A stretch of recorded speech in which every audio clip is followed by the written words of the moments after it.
Bonjour à tous. Alors, on va continuer les analyses de bande avec les flèches Eaters, la cour des flèches Eaters. Alors, on va commencer par les aptitudes. Alors, je tiens à vous dire déjà que toutes les aptitudes des flèches Eaters sont jouables et très utiles et très efficaces.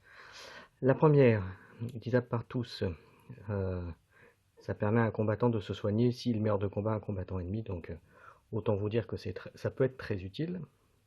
Embrochage, ensuite juste double embrochage, ça fait 1 de force en plus, et en plus de ça, si vous faites un critique, la cible, la figurine touchée ne peut pas faire de mouvement de désengagement jusqu'à la fin du combat d'attaque. Donc c'est très bien si vous aviez un objectif sur une créature en particulier, ça peut être très fort. Ensuite, double favori du roi, c'est également très intéressant parce que ça rajoute 2 attaques au nombre d'attaques de la cible quand on est à 6 du leader. Donc c'est très très fort. Vous allez voir un peu les attaques qu'ils ont, ça cogne déjà assez dur, mais avec ça, ça tape encore plus fort. Ensuite, héros de la mort. Ça permet de rajouter du mouvement aux 6, à tous les combattants qui sont à 6 de tout. C'est un peu comme la WAG chez les orques, donc c'est très très fort. Ça a la valeur de l'aptitude, donc c'est l'équivalent de la WAG chez les Iranjo en l'occurrence. Ensuite, le cri fourbe. Euh, Ça peut faire des dégâts autour, donc c'est peut-être l'aptitude qui est peut-être la moins rentable que les précédentes. Et le quadruple, alors là, c'est très bon aussi. Ça donne une action bonus, un mouvement bonus, une attaque bonus, et en plus, une attaque en plus. Voilà, donc c'est très très fort. Voilà, il a une caractéristique d'attaque si ce combattant était déjà un pas d'un autre ami. Donc c'est très très fort.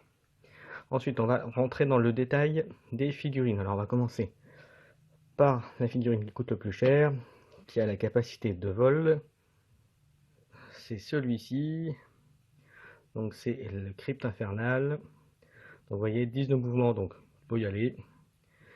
4 d'armure, c'est déjà pas mal. 40 de PEV. Alors là, c'est encore plus fort que les Ironjo. Et en attaque, ça attaque au corps à corps, mais c'est 5D, 4 de force, 2-5.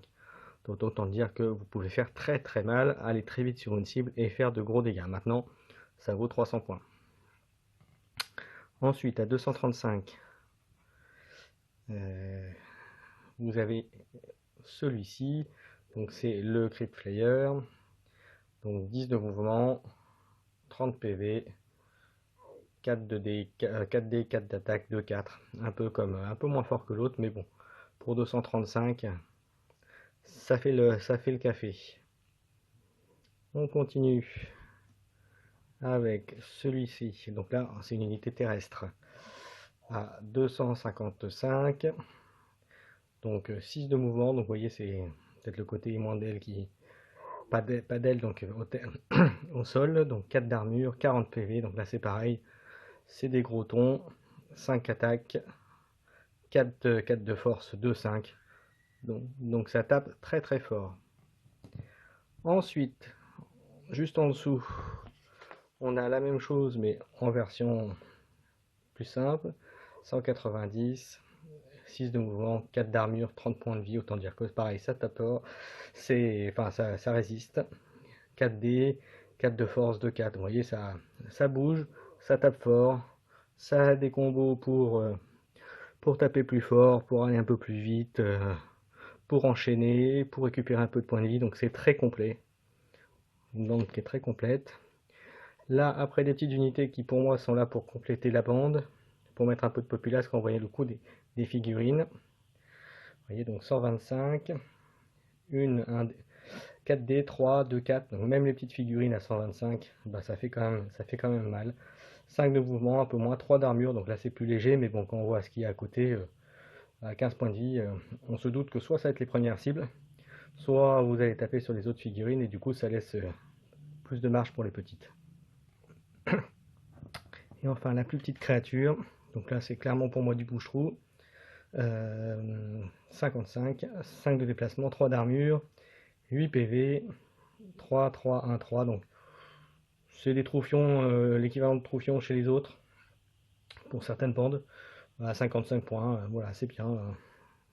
Donc à vous de voir comment vous voulez composer la bande.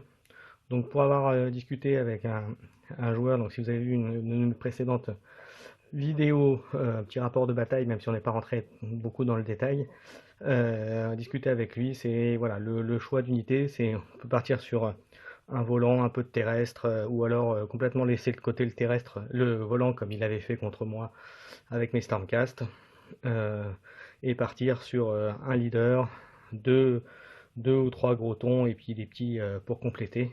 Mais après c'est à vous de voir, c'est un choix de construction de bande, donc à vous de voir ce que vous souhaitez faire avec. Qu'est-ce que je peux vous dire d'autre là-dessus? Donc je peux vous dire que ça tape très très fort, c'est très mobile, la preuve avec les 10 ou les 6 pour les terrestres, donc ça va un peu partout assez vite, ça, c'est très, très homogène comme bande. Effectivement, après, ils n'auront pas de distance, mais ils en ont vraiment pas besoin. Voilà, bah, donnez-moi si vous jouez ces Flash Hitters, donnez-moi vos compositions, vos retours par rapport à la bande. Et puis comme d'habitude, si vous aimez mes vidéos, un petit pouce levé, abonnez-vous si c'est pas fait. Et voilà, et puis j'ai des petites surprises pour Warcry à vous annoncer dans les prochains jours. Voilà, bonne soirée à tous.